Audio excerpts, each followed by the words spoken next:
two in blue. Are they conflicting with one another?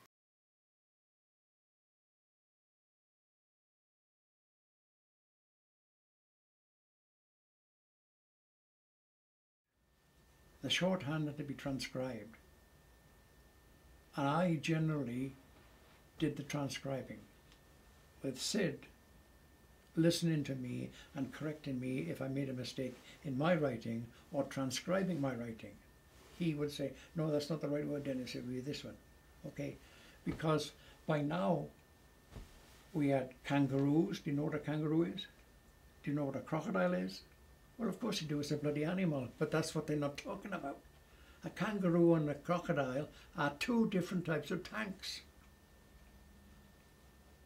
Landing craft, LTC. What the hell is an LTC? I never knew what it was.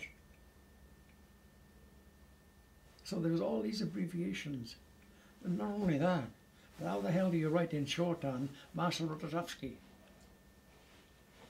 Grenlin, Stalin, Patton, Eisenhower? All special names, and you had to make damn sure that they were correct. So this is why we worked like we did. I would do the translation and speaking back to transcribing, but who was I transcribing to? An Australian with the most beautiful copper handplate writing I've ever seen in my life, using an indelible pencil on ordinary paper. Paper, yeah, supplied by the Germans, because we had paid them 20, 30 cigarettes for a sheet of newspaper. We could buy anything except a prostitute with cigarettes, which we did. We bought cameras, we bought films, we bought shovels, we bought knives, forks. Back to the shorthand. In transcribing all this shorthand, like I said, Sid would make sure that what we were talking about was correct, that the names are correct, situations correct, town places correct, dates correct. But now he's got it in longhand. What the hell are you going to do? You've got 6,000 people outside all waiting. You're not going to read one sheet. You can't do that. We had a printing press. Yes, we had a printing press. Not know how to make one. Not a machine. Made out of jelly. What? Made out of jelly. Two types of jelly. Lime or apple. What's significant about two of those two? Both are transparent. Orange, raspberry, blackcurrant is not. So apple and lime. Where did it come from? In the prisoner of war parcels. Well, why a jelly? Jelly is a gelatin. Instead of adding a pint of water to a jelly packet, add 1/3 of a pint and you have gelatin. Thick, gooey stuff. If when set, becomes solid. An indelible pencil, fine, but what does that do? An indelible pencil is an acid. There is a chemical in it, which makes it an indelible pencil. You wipe the wet jello or gelatin, which is put into a tray. You have a tray, yes. We have a tinsman who made it out of 3 tins. Expertly done, all joined together and leak proof. Dampen the jello, put the sheet of paper on it, rub it, take it off, and reprint 30 sheets. Wipe it with a damp cloth and it's gone. That was the printing press. Each sheet then was taken to each company commander, and he in turn would go around hut to hut to hut to hut and read out the night report. And that was our printing press. And that's what Sid Clinton and I did for over 2.5 years. And not even my 2 friends had met. Oh yes, by now I'd met my second friend. I was lying on my bunk one day, and a voice said, "Does Cyril Cook live in here?" And immediately my 2 ears grew larger. My brain exploded because I knew it was one of 5 people.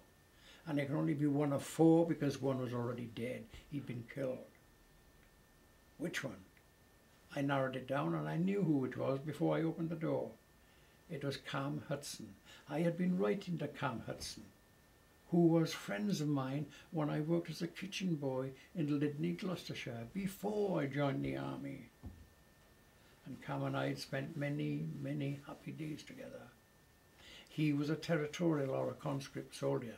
He had been to India, and from India to Iran, from Iran into Iraq, from Iraq into northern Africa, and he was captured as a prisoner in Tobruk by the Germans, transplanted over to Italy, and when Italy capitulated, he escaped. He was captured by the Germans and brought to the camp where I was. He knew I was in this camp because his mother had told him. And there was Cam Hudson sitting in the front door of the room where I was, room 84, Camp Hohenfels. And we remained together, Cam Hudson and myself, for the rest of the war. During our time, or my time in that camp, we built 2 theatres. We dismembered, or took out the main beams in 2 huts and put them together, and we made sloping floors in both theatres. And how did you do that without machinery? Simple. We used bodies. We used bodies by carrying mud from around the camp, bringing it into these 2 buildings, the Offladium and Theatre 1, and using a body of men trampling their feet like a steamroller. And we built sloping room so that everyone in the theatre could see what the hell was going on the stage. And the first 2 rows in the theatres, both theatres, were allotted to the commandant and the ferrets. And that's how we conducted. And in those theatres, we put on plays, pantomimes, Gilbert and Sullivan operas, main operas, concerts, and vaudevilles. How the hell were you able to do this? Because we had professionals in the camp. We had professional actors, professional carpenters, electricians, copywriters, artists. You mentioned it, we had them. The only thing we didn't have in the camp were prostitutes, like I've said. Everything else we had. We even had people inside the camp who could speak better German than the Germans outside. We were a hornet's nest in the middle of Germany to the Germans. We were really a hornet's nest. You have no idea, the people listening to me, of the magnitude of what 6,000 to 8,000 non-commissioned officers can do without firing a shot. The mayhem we could cause, the mayhem we did cause, and the organisation that we had.